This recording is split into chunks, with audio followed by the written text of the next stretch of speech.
আজ আপনাদের নিয়ে যাব পশ্চিমবঙ্গের দ্বিতীয় বৃহত্তম মন্দির অজানা এক গুপ্ত তীর্থস্থান। এই তীর্থস্থানে কিভাবে পৌঁছবেন, মন্দির কটার থেকে কটা পর্যন্ত খোলা পাবেন, মন্দিরের গর্ভগৃহ কিভাবে দর্শন করবেন, কিভাবে পুজো দেবেন, কত সময় লাগবে, কত টাকা খরচ হবে, এছাড়া আপনারা বিনামূল্যে এখানে কিভাবে ভোগ প্রসাদ গ্রহণ করবেন এবং মন্দিরের ইতিহাস সম্বন্ধে জানাবো এই ভিডিওর মাধ্যমে। তাহলে ভিডিওটা শুরু করছি হাওড়া স্টেশন থেকে।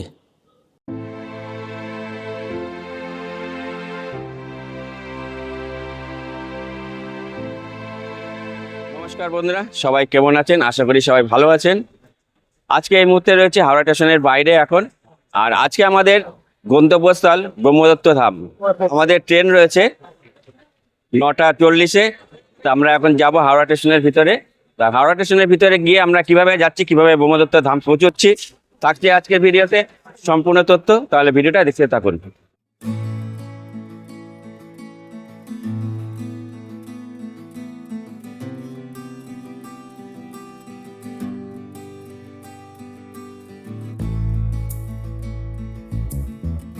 ট্রেন দিয়ে দিয়েছে আমাদের 7 নম্বর প্ল্যাটফর্মে বর্ধমান কট।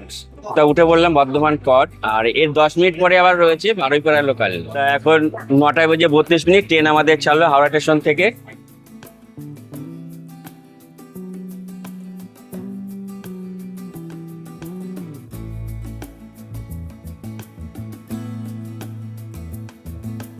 হাওড়া থেকে বারুইপাড়া পৌঁছানোর ট্রেনের সময়সূচি ভিডিও স্ক্রিনে দিয়ে দিলাম, আপনারা প্রয়োজনে দেখে নিতে পারেন। হাওড়া থেকে বারুইপাড়া পর্যন্ত আপনাদের ট্রেন ভাড়া পড়বে মাত্র 10 টাকা।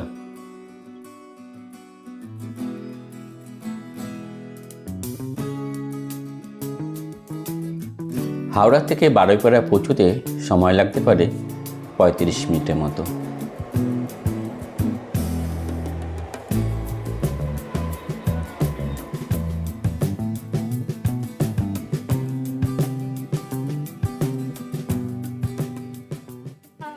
যারা শিয়ালদা স্টেশন থেকে আসছেন তারা ডানকুনি হয়ে যাবেন বারুইপাড়া স্টেশন। আমরা পৌঁছে গেলাম এখন বেগমপুর।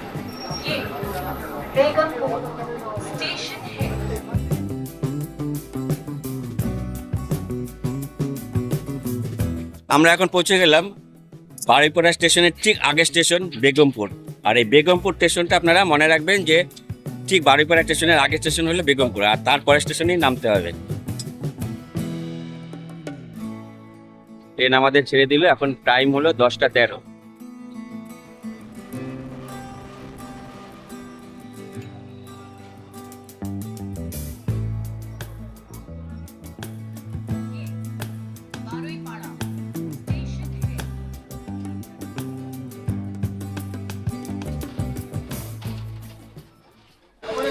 দশটা বেজে 17 মিনিট, আর আমরা এখন পৌঁছে গেলাম বারুইপাড়া স্টেশন।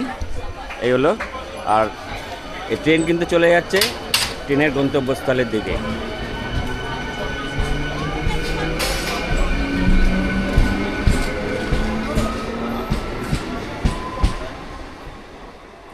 ট্রেন এসে দাঁড়ালো আমাদের হাওড়া থেকে বারুইপাড়া স্টেশনের 2 নম্বর প্ল্যাটফর্মে, আর আমাদের যেতে হবে 1-এর এ প্ল্যাটফর্মে। আমরা এখন এই 1 নম্বর প্ল্যাটফর্ম থেকে প্রথমে 1A প্ল্যাটফর্মে যাচ্ছি। 1A প্ল্যাটফর্ম থেকে আমরা ধরে নেব অটো, আর অটো ভাড়া আপনাদের কত কি পড়ছে আপনার গিয়ে তারপর আপনাদেরকে জানাচ্ছি। তবে এই লাইনটা যখন আপনারা পারাপার হবেন একটু সাবধানে পারাপার হবেন, এদিক দেখে যে ট্রেন আসছে কিনা এটা দেখে আপনাদেরকে লাইন পারাপার হতে হবে। নতুবা আপনারা ওভারব্রিজ ব্যবহার করতে পারেন, এদিকে ওভারব্রিজ রয়েছে, এই ওভারব্রিজ দিয়ে আপনারা কিন্তু চলে আসবেন ঠিক এই 1A প্ল্যাটফর্মে। 1A প্ল্যাটফর্ম থেকে বাইরে বেরিয়েই পেয়ে যাবেন অটো। চলুন এখানকার ভাড়াপত্র কী রয়েছে জেনে নিই। নমস্কার দাদা। নমস্কার। বলছি ব্রহ্মদত্ত ধাম যেতে গেলে আপনাদের মাথা পিছু কত করে ভাড়া নিয়ে থাকেন? মাথা পিছু বাইরে নামলে 15, ভেতরে মন্দিরের গেটের কাছে নামলে 20। টোটো ছাড়লো 10:36। এই বারুইপাড়া স্টেশন থেকে যে বনমালীপুরের দূরত্ব রয়েছে মাত্র 4.5 কিলোমিটার।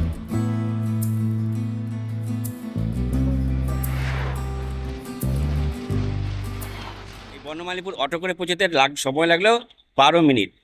আর এই হচ্ছে এই কিন্তু রোডে আপনাদেরকে নামিয়ে দেবে, এই রোডটা ক্রস করে এদিকে কিন্তু গলি ঢুকে গেল, একটুখানি গেলেই কিন্তু আপনার পেয়ে যাচ্ছেন ওই যে দূরে দেখা যাচ্ছে আপনার ব্রহ্মদত্ত মন্দির। এই মন্দিরে যদি আপনারা পায়ে হেঁটে যেতে না চান তাহলে আপনাদেরকে আরও 5 টাকা করে ভাড়া বেশি দিতে হবে, মানে মাথা পিছু পড়ছে 20 টাকা করে।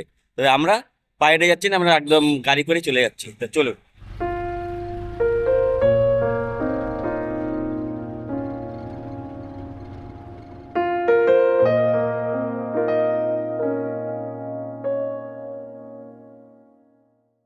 তো কলকাতা থেকে মাত্র 30 মিনিটের দূরত্ব। তা ঘড়ির সময় বলছে 10:49। আর আমাদের বাড়িপাড়া স্টেশন থেকে এই ব্রহ্মদত্ত ধামে পৌঁছতে সময় লাগলো 15 মিনিট। আর মাত্র 25 টাকার বিনিময়ে কিন্তু আপনারা পৌঁছে যেতে পারেন এই ব্রহ্মদত্ত ধাম, অর্থাৎ ব্রহ্মদত্ত মন্দির। আর এই মন্দিরটা কিন্তু সত্যি অপূর্ব সুন্দর লাগছে, অপূর্ব সুন্দর। সত্যি এখানে আসলে পরে কিন্তু আপনাদের মনটা ভালো হয়ে যাবে। তো আরও একটা বিষয় যেটা এখানে এসে জানতে পারলাম, যে এই মন্দিরে একটা বাৎসরিক অনুষ্ঠান হয় 18 ফেব্রুয়ারি, 19 ফেব্রুয়ারি এবং 20 ফেব্রুয়ারি। তো মন্দিরে ঢোকার ঠিক বাদিকে কিন্তু রয়েছে জুতো রাখার কাউন্টার। আর জুতো রাখার কাউন্টারে কিন্তু আপনাদের লাগছে মাথা পিছু 2 টাকা করে আর কি জুতো প্রতি। আর জুতো রেখে তারপরে আপনাদের কিন্তু মন্দিরের ভিতরে প্রবেশ করতে হবে। কি দাদা, তাই তো? হ্যাঁ, কত নিচ্ছেন জুতো রাখতে? জুতো রাখতে 2 টাকা। 2 টাকা করে। আগে কি কোনো ফ্রির ব্যবস্থা ছিল? যখন ফার্স্ট চালু হয়ে যেত হ্যাঁ হ্যাঁ, তখন ফ্রি ব্যবস্থা? 3-4 দিন এই টোকনের ব্যবস্থা হয়েছে। জুতো হারিয়ে যাচ্ছে তো অনেকে, পুরনো জুতো পরে এসে হ্যাঁ নতুন জুতো পরে নিয়ে চলে যাচ্ছে, তার জন্য এই ব্যবস্থাটা করেছেন আপনারা। পাল্টা বদল হয়ে যাচ্ছে। যাক, খুব ভালো হলো এই ব্যবস্থাটা, সত্যি খুবই ভালো। তবে আমরা কিন্তু 2 টাকা করে জুতো রাখলাম। আমরা 5 জনের জুতো রয়েছে, এখানে রয়েছে 10 টাকা একটা কুপন কেটে নিলাম, 5 জনায় 10 টাকা। তবে আপনারা চাইলে আপনারা জুতো কাউন্টারেও রাখতে পারেন, কিংবা সাইডেও আপনারা রাখার ব্যবস্থা রয়েছে, রাখতে পারেন। আর কাউন্টারে রাখলে কি আপনার জুতোটা পুরো সেফটি থাকলো, আপনি আসলেন কুপন দেখালেন আবার জুতোটা নিয়ে নিলেন। আর মন্দিরে ঢোকার ঠিক ডান দিকে কিন্তু পুজোর ডালি পাওয়া যাচ্ছে, আপনারা পুজোর ডালি সংগ্রহ করে নিতে পারেন। এ হচ্ছে মন্দির আর এ হচ্ছে পুজোর ডালি। দাদা, এই পুজোর ডালি কত নিয়ে থাকেন? আমি পুজোর ডালি প্রতিদিন থাকি 51 আছে, ডালি 101 আছে। আর 31 টাকা? 31 টাকা। আপনি যেটা আপনি নেবেন, আপনি 5 টাকা থেকে নিয়ে 101 টাকা পর্যন্ত এখানে পাওয়া যায়। 31 টাকার একটা ভোগ নিয়ে নিলাম পুজোর ডালি। তা চলুন আমরা এখন ভিতরে প্রবেশ করব।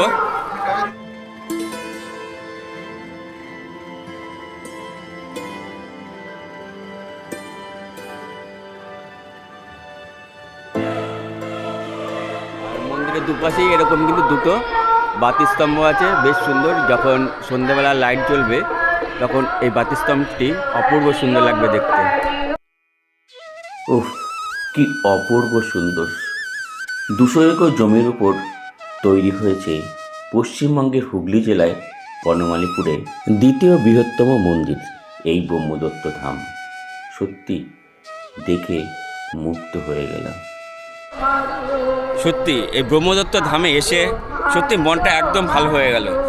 অপূর্ব সুন্দর মন্দিরটা দেখতে, অপূর্ব সুন্দর একদম। এই মন্দিরে ঢোকার কিন্তু ডান দিকেই রয়েছে পানীয় জলের ব্যবস্থা। ঠিক এদিকটা গেলে আপনারা পেয়ে যাবেন পানীয় জলের ব্যবস্থা রয়েছে, একদম ফিল্টার। মন্দিরের প্রবেশপথে প্রথমে কিন্তু আপনাদের পড়বে মন্দিরের দুপাশে 2টো মন্দির রয়েছে, একটা হচ্ছে গণেশ মন্দির আর আরেক পাশে রয়েছে কপিল মুনির মন্দির। এটা কিন্তু আপনারা দর্শন করবেন, ভীষণই ভালো লাগবে। তো চলুন আমরাও দর্শন করে আসি।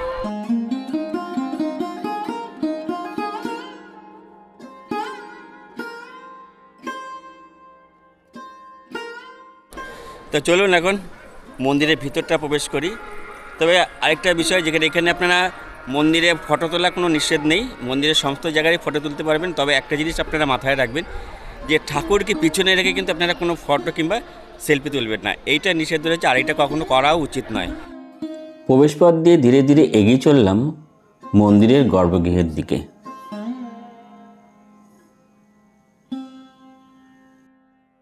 প্রথমেই চোখে পড়ল মহেশ্বরের দ্বাররক্ষী নন্দী মহারাজ। তার চারপাশে রয়েছে 4টি বেদের প্রতীক, 4টি কুকুর। তার উপরের দিকে রয়েছে পাশ্চাত্য শিল্পীর নিপুণ কারুকার্য ওম এবং স্বস্তিকাকা সুন্দর একটি সিলিং। এরপরে রয়েছে ভগবান বিষ্ণুর কুর্ম অবতারের প্রতীক সুন্দর একটি কচ্ছপ।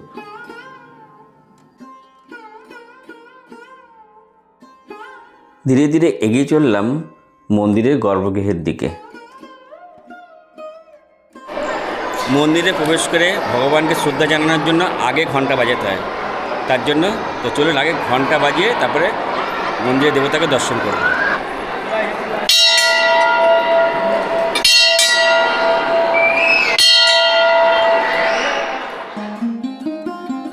এরপরেই দেখতে পেলাম মন্দিরের যজ্ঞশালা। মন্দিরের গর্ভগৃহে অধিষ্ঠান করছেন দত্তাত্রেয় ভগবান।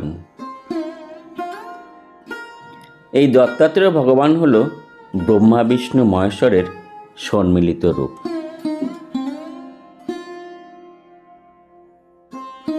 খুব সুন্দরভাবে দত্তাত্রেয় ভগবানকে দর্শন করলাম এবং পুজো দিলাম। দত্তাত্রেয় ভগবানের সামনেই রয়েছে নারায়ণের চরণচাপ। আমি নারায়ণের চরণচাপকে প্রণাম জানিয়ে এখানকার পুরোহিতের কাছ থেকে প্রসাদ গ্রহণ করলাম।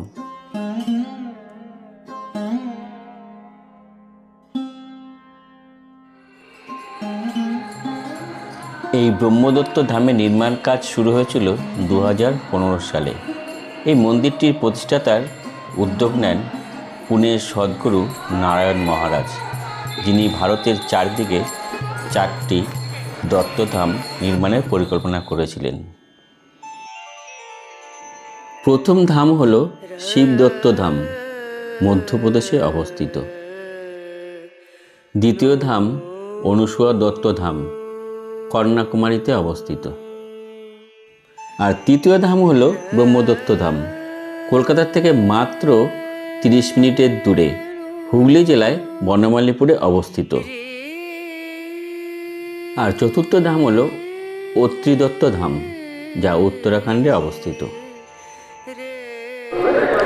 তো এই মুহূর্তে আমরা কিন্তু চলে এসেছি যেখানে রান্না করা হয় যে মন্দিরের সেই রন্ধনশালার। আর এখানে দেখুন সব রান্না করার জন্য কাঠ রয়েছে এখানে। আর এখানে কিন্তু এখনো সবজি কাটাকুটি হচ্ছে। এই যে দেখুন এখানে চলছে বাঁধাকপি কাটাকুটি। তা এখানে যিনি তরকারি কাটাকুটি করছেন ওনার মুখ থেকে শুনলাম যে প্রায় 10,000 লোকের মতো কিন্তু এখানে খাওয়া দাওয়ার ব্যবস্থা রয়েছে। খাওয়া দাওয়া এখানে পরে প্রসাদ পায়। আর চলুন আপনাদের এখন যে রন্ধনশালা রয়েছে সেই রন্ধনশালাটা আপনাদের দেখিয়ে দিই, যেখানে রান্না হচ্ছে। এই হচ্ছে কিন্তু রান্নার জায়গা। এখানে কিন্তু সব সবজি কাটা রয়েছে। এখানে একদিকে সবজি ধোয়া হচ্ছে, আরেকদিকে সবজি রান্না করা হচ্ছে। দেখুন, আচ্ছা এই পাশেও কিন্তু আরেকটু রান্না চলছে। এখানে তৈরি হচ্ছে অন্ন। দাদা একসাথে এখানে কতজনের রান্না হয় এই কড়াইতে? 4 বস্তা চাল। 4 বস্তা মানে 200 কেজি। তাই একটা কড়াইতে, যে কড়াইটা রয়েছে বিশাল বড় কড়াই, এই কড়াইতে 200 কেজি চাল কিন্তু রান্না করা যায়। এখানে একদিকে রান্না হচ্ছে সবজি ধুয়ে সবজি রান্না হচ্ছে, আর আরেকদিকে রান্না হচ্ছে অন্ন। তাই ভোগ প্রসাদে প্রায় 10,000 লোকের খাবার ব্যবস্থা এখানে রয়েছে। আর এই 10,000 থেকেও বেশি লোকও হয়ে থাকে প্রায় বৃহস্পতিবার। এই হচ্ছে এখানে ভোগ প্রসাদ আহারের জায়গা। এখানে একসঙ্গে প্রচুর লোক বসে একসাথে প্রসাদ পেতে পারেন। খুব সুন্দর বড় প্যাসেজ রয়েছে। দেখুন পুরো এইদিকে চত্বর থেকে পুরো এই দিক পুজো পুরো একসাথে কিন্তু বসে খাওয়ানো হয়। এই যে দেখুন, আর এই দেখুন লিফটে করে কিন্তু চলে যাচ্ছে ভোগ প্রসাদ। খুব সুন্দর ব্যবস্থা।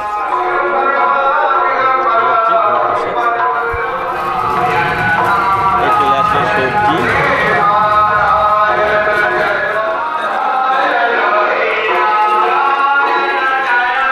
এই দুপুর 1:30টায় ভোগ আরতি শেষ হওয়ার পরে তারপরে দেওয়া হবে বিনামূল্যে এখানে ভোগ প্রসাদের কুপন। সেই কুপন সংগ্রহ করে কিন্তু চলে আসবেন ঠিক এইখানে ভোগ প্রসাদ গ্রহণ করতে। আজকে এখানে মহাপ্রসাদে কি কি রয়েছে সেটা আমরা জেনে নেব। আচ্ছা, নমস্কার দাদা। আজকে ভোগ প্রসাদে কি কি ব্যবস্থা রয়েছে কিছু আজকে ভোগ প্রসাদের রান্না আছে, ভাত আছে, সাম্বার ডাল আছে আর সবজি আছে। আমাদের একসাথে 1500 লোক বসে খেতে পারে এই জায়গাটায়, একসাথে 1500 লোক বসানো। আজকে কতজন? আজকে মিনিমাম আপনার 12,000 লোকের আইটেম করা হয়েছে। এই মন্দিরের দোতলায় যে কি রয়েছে সেটা আপনাদেরকে দেখিয়ে দিচ্ছি। আমরা এখন এই মন্দিরের দোতলার দিকে উঠে যাচ্ছি। উফ, সত্যি মনটা ভরে গেল এই দোতলায় এসে। এখান থেকে মন্দিরের চূড়াটা যে অসম্ভব সুন্দর লাগছে, আপনাদেরকে ভাষায় বলে বোঝাতে পারবো না।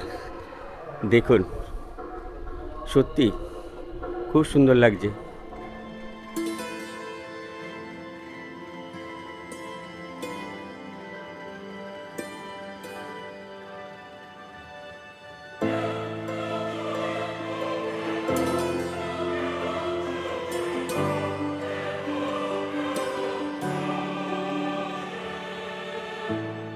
তা বন্ধুরা, আমরা কিন্তু এখন পৌঁছে গেছি একদম মন্দিরের চূড়ায়। আর এই আমার ডান পাশে দেখতে পাচ্ছেন মূল মন্দির যে চূড়াটা এখানে রয়েছে, আপনারা দেখতে পাচ্ছেন। আর আপনাদেরকে আরও একটা জিনিস আপনাদেরকে দেখাবো। আমরা জানি ব্রহ্মা বিষ্ণু মহেশ্বর, এই নিয়ে হলো ব্রহ্মদত্ত ঠাকুর। এটাকে আমরা বাঙালিরা অনেক সময় তিন নাথও বলে থাকি। ব্রহ্মা বিষ্ণু মহেশ্বর একসাথে অধিষ্ঠান করছেন এই মন্দিরে। তবে এই ব্রহ্মা বিষ্ণু মহেশ্বর একসাথে অধিষ্ঠান করছেন, তার সাথে আরও একজন অধিষ্ঠান করছেন ভগবান শ্রীকৃষ্ণ। তা চলে সেই ভগবান শ্রীকৃষ্ণকে নিয়ে কিন্তু মূল আপনার মূর্তি রয়েছে, সেই মূর্তিটা আপনাদেরকে দর্শন করিয়ে দেবো।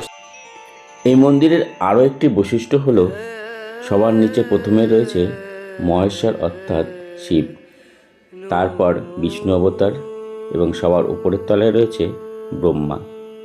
পৌরাণিক মতে অনুসূয়ার তপস্যায় সন্তুষ্ট হয়ে ব্রহ্মা বিষ্ণু এবং শিব এই তিন দেবতা মিলিত হয়ে এক দেবতার আবির্ভাব ঘটে। এই কারণেই এই দত্তাত্রেয়কে বলা হয় ত্রিদেবের সম্মিলিত রূপ। তবে উপরের তলার এই চার দেবতার সম্মিলিত রূপ দর্শনার্থীদের জন্য বন্ধ থাকে।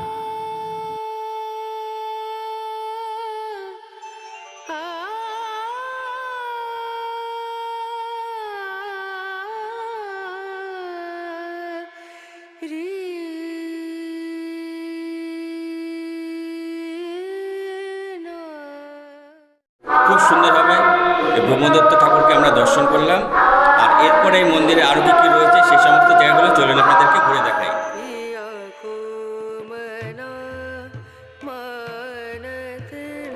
দোতলায় কিন্তু এখনও মিস্ত্রি ভাইরা কাজ করছে। দেখুন, যে ডিজাইন তৈরির কাজ কিন্তু চলছে, সেটা আপনাদেরকে দেখিয়ে দিচ্ছি।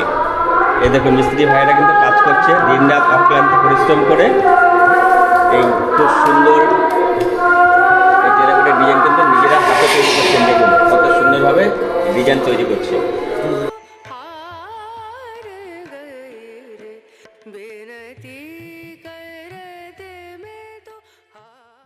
আরও একটা বিষয় আপনাদেরকে জানিয়ে দিই, এই ব্রহ্মদত্ত ধামে প্রবেশ করার জন্য 3টে গেট রয়েছে, 1 নম্বর, 2 নম্বর এবং 3 নম্বর। আমরা প্রবেশ করেছি 1 নম্বর গেট দিয়ে। আর এখানে রয়েছে 2 নম্বর গেট। মন্দিরের ঠিক বাঁ পাশে রয়েছে 2 নম্বর গেট। আর মন্দির থেকে ডান দিক থেকে বেরিয়ে পেয়ে যাবেন আপনার 3 নম্বর গেট রয়েছে। সেই গেটটা আপনাদেরকে দেখিয়ে দিই।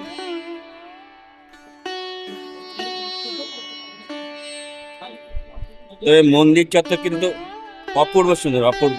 এই শান্ত নিরিবিলি পরিবেশে কিন্তু আপনারা একদিন এসে পরিবারকে নিয়ে কাটিয়ে যান। আপনাদেরকে সত্যি কথা দিচ্ছি, আপনাদের ভীষণই ভালো লাগবে।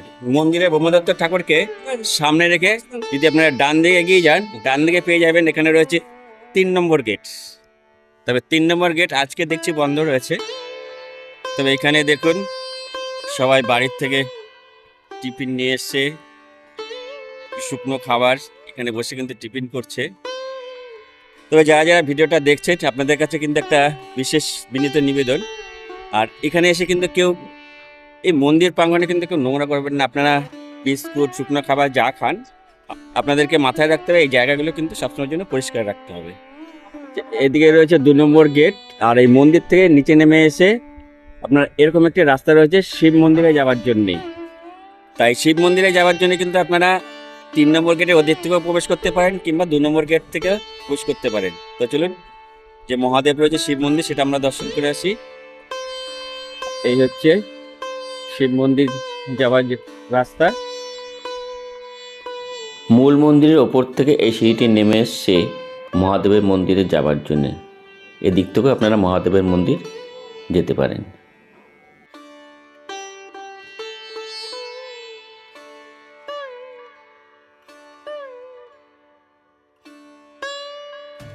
মহাদেবের মন্দিরের সামনেই রয়েছে নন্দী মহারাজ।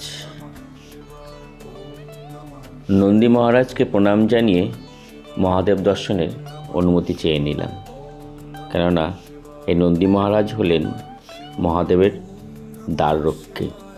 চলুন এবার মহাদেবকে দর্শন করে নিই।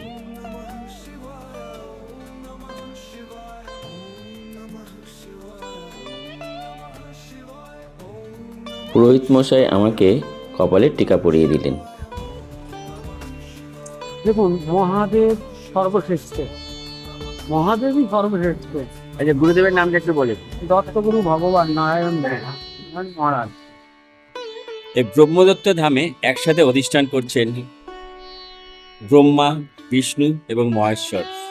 এই নিচের তলায় অধিষ্ঠান করছেন মহেশ্বর অর্থাৎ ভগবান শিব, আর মাঝখানে অধিষ্ঠান করছেন বিষ্ণু। একদম 4 তলার উপরে অধিষ্ঠান করছেন না ব্রহ্মা। ব্রহ্মার যেরকম 4 মাথা থাকে, আর ওই ব্রহ্মদত্ত যে ঠাকুর রয়েছে তারও 4 মাথা রয়েছে। সেখানে অধিষ্ঠান করছেন 4 মাথায় আপনার ব্রহ্মা, বিষ্ণু, মহেশ্বর, তার সাথে ভগবান শ্রীকৃষ্ণ। দুপুর 1টার পরেই শুরু হয়ে গেল মূল মন্দিরে দত্তাত্রেয় ভগবানের ভোগ আরতি। এখানে দূর দূরান্ত থেকে আগত বহু পুণ্যার্থী এসে এই ভোগ আরতি দর্শন করছেন।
ভোগ আরতি দর্শন করার পর দত্তাত্রেয় ভগবানকে ভক্তিভরে প্রণাম জানালাম।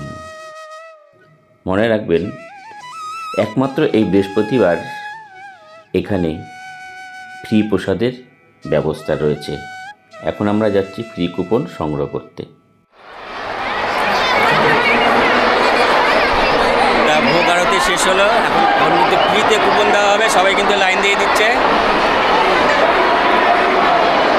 তা এখন ঘড়িতে ঠিক সময় 1:32, আর আমরা কিন্তু লাইন দিয়ে দিয়েছি সবার সাথে সাথে ভোগ প্রসাদ গ্রহণের জন্য। প্রথমে কুপন দেওয়া হবে, কিন্তু ফ্রি, সম্পূর্ণ ফ্রি কুপন। আচ্ছা, ভোগ প্রসাদ কুপন সংগ্রহের জন্য কিন্তু ছেলেদের আলাদা লাইন রয়েছে, মেয়েদের আলাদা লাইন রয়েছে। তাই মন্দিরের ডান দিকটা রয়েছে মেয়েদের লাইন, আর ওই পাশটা রয়েছে ছেলেদের লাইন। তা লাইন দিয়ে নিয়ে নিলাম টোকন, আর এ সাইডে কিন্তু সব ফল রয়েছে। তা টোকন একদম ফ্রিতে টোকন সংগ্রহ করে তারপরে আমরা প্রসাদ সংগ্রহ করতে চলে এলাম। জয় শ্রীকৃষ্ণ, হর হর মহাদেব।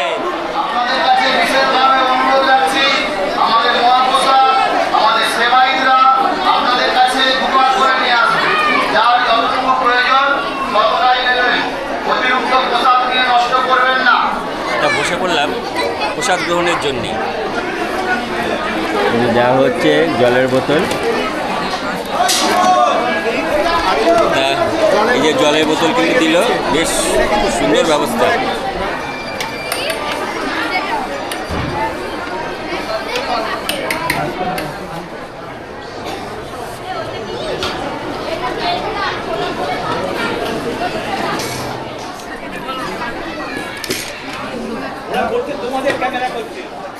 হরে কৃষ্ণ, রাধে রাধে, হর হর মহাদেব। সবার নাম নিয়ে যে ব্রহ্মদত্ত ধামে এসেছি, এই ব্রহ্মদত্ত ধাম আর ব্রহ্মদত্ত ঠাকুর মানে ব্রহ্মা, বিষ্ণু, মহেশ্বর, এই সবার নাম নিয়ে শুরু করলাম আজকে ভোগপ্রসাদ গ্রহণ। আমাদের ভোগপ্রসাদ দিয়েছে, এই নিয়ে দেখ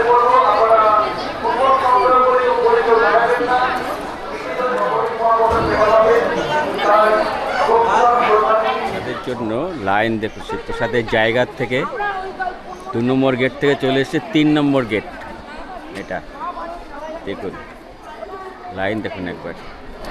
এই মুহূর্তে পৌঁছে গেছি কলকাতা হুগলি জেলায় বনমালীপুরের ব্রহ্মদত্ত ধামে। আর ব্রহ্মদত্ত ধামে একদম মন্দির প্রাঙ্গণে এখানে যিনি পূজারী রয়েছেন, যিনি দায়িত্বে, তার মুখ থেকে এই মন্দির সম্বন্ধে কিছু তথ্য জেনে নেব। চলুন। নমস্কার। নমস্কার দাদা, আমার নাম হচ্ছে প্রকাশ জগতাপ। আমি মন্দিরে একটু সেবা করি এখানে। এই মন্দির ভারতবর্ষের মধ্যে আমাদের যে গুরুদেব আছে নারায়ণ মহারাজজি, এই 4টে ধাম তৈরি করেছে। ওনার সংকল্প ছিল আদি শঙ্করাচার্য, যিনি 4টে ধাম তৈরি করেছে। তারপরে উনি একাই আছে যে 4টে ধাম তৈরি করেছে। প্রথম হচ্ছে আমাদের মধ্যপ্রদেশে মহেশ্বরে একটা আছে, দ্বিতীয় কন্যাকুমারীতে আছে, তৃতীয় আমাদের কলকাতা বনমালীপুরি আছে, আর চতুর্থ উত্তরাখণ্ড আমাদের কাশীপুরের কাছে আছে। ওটা এই মানব জোড় প্রকল্প আছে। ওনার সংকল্প ছিল যে লোকের একসাথে আনতে হবে, মানে উত্তরের লোক পশ্চিমে যাবে, পশ্চিমের লোক উত্তরে, দক্ষিণের লোক এদিকে চলে আসবে। মানে আমরা নদীপুর জোড় প্রকল্প যেমন হচ্ছে তেমন মানুষ আনে, যত হিন্দু আছে তারা একত্র আসুক, এসে সবার ভালো হোক, যার জন্য এটা তৈরি করা আছে মন্দিরটা। এই মন্দিরটা কবে প্রতিষ্ঠাতা হয়েছিল? এটা 18 ফেব্রুয়ারি 2018-তে তৈরি হয়েছে। প্রতিষ্ঠাতা করেছিল। প্রতিষ্ঠা হয়েছে। তো ভোগ প্রসাদ গ্রহণ করলাম। প্রসাদের স্বাদ সত্যি অতুলনীয়, খুবই সুন্দর। আর কেনই বা হবে না, ঠাকুরের একটা মহিমা রয়েছে। যেরকমভাবেই রাঁধুনি রান্না করুক, ভোগ প্রসাদের একটা গুণই আলাদা, একদম পুরো অমৃতের মতো স্বাদ। সত্যি খুব ভালো গেলাম। আর আপনাদের আরও একটি ইনফরমেশান দিয়ে রাখি, প্রতি বৃহস্পতিবার কম করে 10 থেকে 12 হাজার লোকের তো সমাগম হয়ই। কোনো বৃহস্পতিবার তার থেকেও আরও অনেক বেশি যে দর্শনার্থী এবং ভক্তের সমাগম হয়। তা আপনাদের যারা বাচ্চারা নিয়ে আসছেন তাদেরকে একটু সাবধানে রাখবেন, যাতে বাচ্চা কাচ্চা হারিয়ে না যায়। আর যদি কোনো সময় আপনার হারিয়ে যায়, তাহলে এখানে যে মন্দির কর্তৃপক্ষের যে অ্যানাউন্সমেন্ট রয়েছে, যেখানটা অফিস রয়েছে, সেখানে গিয়ে আপনারা অ্যানাউন্সমেন্ট করে দেবেন, আপনারা বাচ্চাদের খুঁজে পেয়ে যাবেন। আপনাদের আরও একটা বিষয় জানিয়ে দিই, এই ব্রহ্মদত্ত ধামে মন্দির খোলা থাকে সকাল 7টা থেকে দুপুর 1টা পর্যন্ত, আবার বৈকাল 3টের থেকে রাত 8টা পর্যন্ত। তবে আপনারা যদি বৃহস্পতিবার আসেন, বৃহস্পতিবার একদম সকাল 7টা থেকে সন্ধে 8টা পর্যন্তই মন্দির খোলা থাকে। তাহলে আপনারা ঝটপট প্ল্যানিং করে ফেলুন এই অপূর্ব সুন্দর ধামে আসবার জন্যে, এই ব্রহ্মদত্ত ধাম। তবে এই ব্রহ্মদত্ত ধামে আপনাকে আসতে হবে, কিন্তু দিনের দিনই ঘুরে যেতে হবে, কেননা এখানে কিন্তু কোনো থাকবার ব্যবস্থা নেই। সকাল সকাল চলে আসুন, মন্দির দর্শন করুন, ভোগ প্রসাদ গ্রহণ করুন, এবং তারপরে সবশেষে আবার ট্রেন ধরে বাড়ি ফিরে যান। তাহলে 1 ডে ট্যুর কিন্তু খুব সুন্দর একটি ট্যুর। এরপর মাথাপিছু 20 টাকা অটো ভাড়া দিয়ে আমরা পৌঁছে গেলাম বারুইপুর স্টেশন। বারুইপুর থেকে পৌঁছে গেলাম চন্দনপুর লোকাল ধরে হাওড়া স্টেশন। আজকের এই ব্রহ্মদত্ত ধামের ভিডিওটা আপনাদের কীরকম লাগলো একটি কমেন্টের মাধ্যমে আপনাদের মূল্যবান মতামত জানাবেন। আর ভিডিওটা ভালো লাগলে লাইক এবং শেয়ার করে দেবেন। তো ভিডিওটা আজকের মতো এখানেই শেষ করছি। দেখা হচ্ছে আপনাদের সাথে আগামী পর্বে। ততক্ষণ আপনারা ভালো থাকবেন, সুস্থ থাকবেন।